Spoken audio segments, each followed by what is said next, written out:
ډیرو محترم مسلمانانو، نن یو بهترینه وظیفه دله در کومه انشاءالله د ارض پاک نه، یعنی د هغې پاکې ځمکې نه چې کومې پاکې ځمکه باندې الله تعالی فرښتې نازلې کړي دي. هغې ځمکې باندې الله جل شانه ډیر نبیان پیدا کړي دي، او دا وظیفه صرف 100 پیرې دا عمل تاسو وکئ انشاء الله العزیز.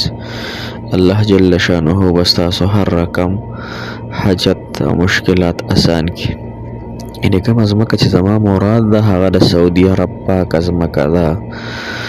نو زه الحمدلله عمرې ته راغلی یم، انشاءالله سبا به خانه کعبې ته پیش کېږم.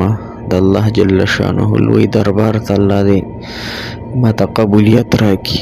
الله جل شانه دې زمانه دا نیک اعمال قبول کی. دعاګانو دی الله تعالی زما قبول کی، او انشاءالله ضرور به قبلیږي، او ستاسو دپاره به ضرور الله جل شانه نه دعاګانې غواړم.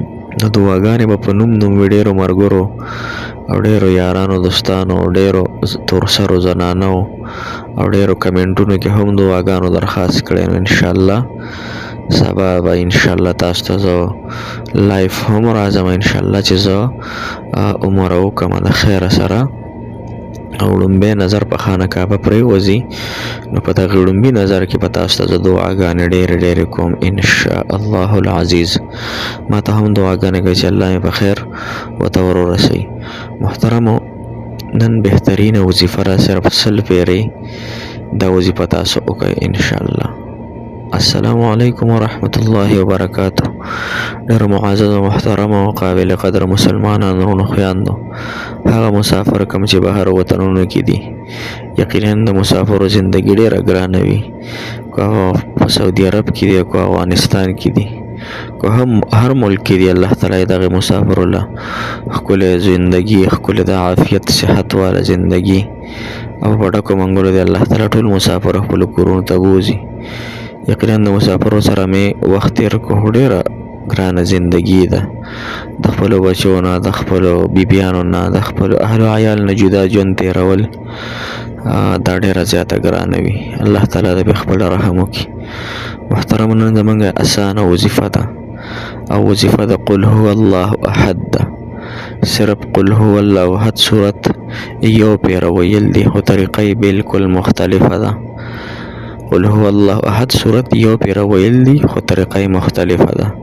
نو دا وظیفه انشاءالله چې کوم انسان 100 پیرې وکړي، د دغه انسان حاجت الله جل شانه پوره کوي، مشکل او دغه رنګې تمام په تمام حاجتونه به الله تعالی پوره کړي.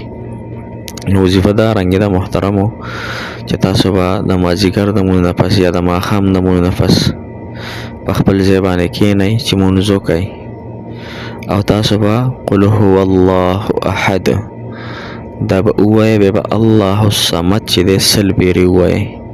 داسې به وایئ، ګورئ قل هو الله احد بیا الله الصمد الله الصمد الله الصمد دا به 100 پیرې ووایئ. باقي چې دی لم یلد ولم یولد ولم یکن الله کفوا احد دا ورپسې یو پیره وي. یعنې غون صورت ته یو پیره وي او الله الصمد ټکی پکې 100 پیرې ووایه. نو انشاءالله چې دا دې وویله، دغې نه پس دعا وغواړه د خپلو حاجاتو دپاره، د خپلو مشکلاتو دپاره. انشاءالله چې دا حاجات او مشکلات به د الله جل شانه په ډېرې اسانې طریقې سره او اسان وظیفې سره، ځکه دا وظیفه ډېره جلالي ده او ډېره کمالي ده. نو لہذا یقین پکار دی، اخلاص چې زمونږ وظیفه کې یقین او اخلاص وي، انشاءالله الله تعالی به پوره کوي. زه به راته هم دعاګانې کوم، ما ته هم دعاګانې کوئ. زه ستاسو د دعا محتاج یم، تاسو زمونږ د دعاګانو محتاج یئ. موږ ټول د یو بل محتاج یو، د الله تعالی محتاج یي. الله تعالی دې زمونږ حامي او ناصر مددګار شي. الله یې د ټولو مسافرو، د ټولو مسلمانانو چې موږ د دعاګانو ویلي، الله تعالی دې د هغوی تمام حاجتونه پوره کړي، تمام مشکلات دې الله تعالی آسان کړي. انشاءالله دعاګانې به کوم، تاسو هم دعاګانې کوئ چې الله تعالی موږ ته هم عافیت راکړي د دنیا و آخرت، تاسو ته هم د دنیا و آخرت عافیت الله جل شانه درکړي. محترم مسلمانانو، سبا به انشاءالله روانګي وي. څه وجې نه انشاءالله زه دلته راغلی وم ریاض ته. زه اوس ریاض کې یم. نو سبا به انشاءالله دغه سفر شروع کېږي د خانه کعبې، یعنې د عمرې سفر، او بیا به انشاءالله زه 15-20 ورځې هلته تېروم د خیره سره. نو انشاءالله تاسو ته به ډېرې دعاګانې کوم، ډېر به تاسو ته انشاءالله د الله تعالی دپاره رضا دپاره جاړم الله تعالی ته چې ستاسو حاجات الله تعالی پوره کړي. موږ سره اوسئ انشاءالله، او تاسو ته به انشاءالله خانه کعبه هم ښایو، او هغه ټایم کې به تاسو دعاګانې هم